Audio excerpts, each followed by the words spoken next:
कराची शहर में सूरज तुलू होते ही जिंदगी की दौड़ शुरू हो जाती है। किसी को वक्त पर काम पर पहुंचना है और किसी को बच्चे स्कूल पहुंचाने हैं। ये मंजर रोजाना ऐसा ही रहता है, हर कोई जल्दी में है। मगर अब्दुल कदीर बलोच को कोई जल्दी नहीं। शायद अब वो वक्त की कैद से आजाद हो चुके हैं। उनकी मंजिल कुछ और है।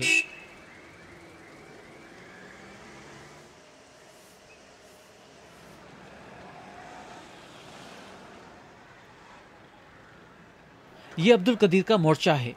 जी हाँ, कराची प्रेस क्लब के बाहर, जहां वो अपने मकतूल बेटे अब्दुल जलील रेकी समेत बलूचिस्तान में हलाक और लापता होने वाले सियासी कारकुनों की रिहाई और इंसाफ के तलबगार हैं। हम मुख्तलिफ जगहों पे भूख हड़ताली कैंप और एहतजाज कर रहे हैं। जैसे इस्लामाबाद में 2 दफ़ा गए, वहाँ 20-20 दिन वहाँ कैंप लगाए।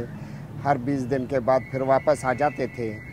अब फिर उसके बाद कोयटा और कोयटा से अलावा बलूचिस्तान के मुख्तलिफ अजलाओं में भी हम एक हफ़्ते के लिए एहतजाज करते हैं। पूरे जितने भी डिस्ट्रिक्ट हैं बलूचिस्तान के, उनमें एहतजाज करते हैं। उसके बाद फिर वापस कोयटा आ जाते हैं, फिर वहाँ एहतजाज करते हैं। फिर ये तीसरी दफ़ा है हमारे कराची में 3 महीने तक हम अपना एहतजाज रिकॉर्ड करवाते हैं, ताकि कोई सुनने वाला हो और हमारी दाद रसी करे और हमारे जितने भी लापता लोग हैं उनकी बाजियाबी हो।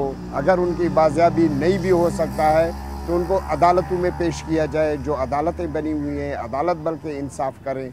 इस तरह न हो कि 10-10 साल से, 3-3 साल से, 4-4 साल से हमारे लोग लापता हैं। तो इसलिए हम ये एहतजाज कर रहे हैं। इस कैंप के सामने से रोजाना सैकड़ों लोग और गाड़ियां गुजरती हैं, मगर सिर्फ चंद नजरें इस सरापा एहतजाज शख्स पर रुकती हैं।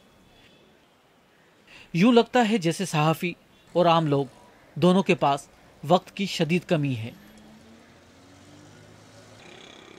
वैसे एक तासुर यह भी आम है कि बलूचिस्तान के मसले को मीडिया एक हद तक ही रिपोर्ट करता है या कर सकता है।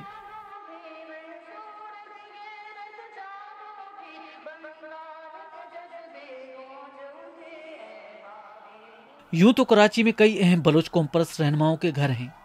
वो अक्सर इसी शहर में ही रहते हैं, मगर उनमें से किसी को अब्दुल कदीर की हिम्मत अफजाई करते नहीं देखा गया। खैरबख्श साहब का तो नुमाइंदा आता रहता है हमारे पास हमेशा, क्योंकि वो एक तो ज़ईफ़ुल उम्र आदमी है और बीमार है, वो ख़ुद नहीं आ सकता है, उनके नुमाइंदे आते हैं।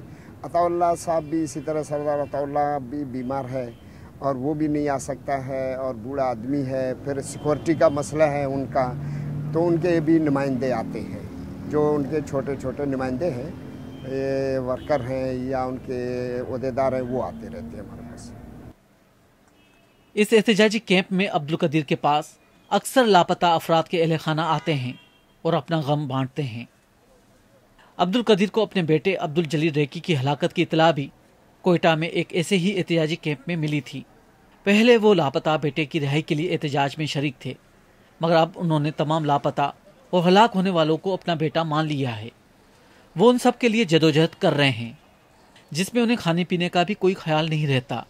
आज हमारा जो है ना एहतजाज को यहाँ कराची में 40 दिन हो गया है और वैसे मजमूई तौर पे 667 दिन पूरे हमारे एहतजाज को हो गया और ये एहतजाज इंशाल्लाह आइंदा जारी रहेगा। दिन ढल गया, शाम हुई। अब्दुल कदीर बलोच की आज की ड्यूटी तमाम हुई। ये जानते हुए भी इस एहतजाज का पाकिस्तान के किसी इदारे पर कोई फर्क नहीं पड़ेगा। वो कल दोबारा यहाँ आएंगे। रियाज सुहेल, BBC, कराची।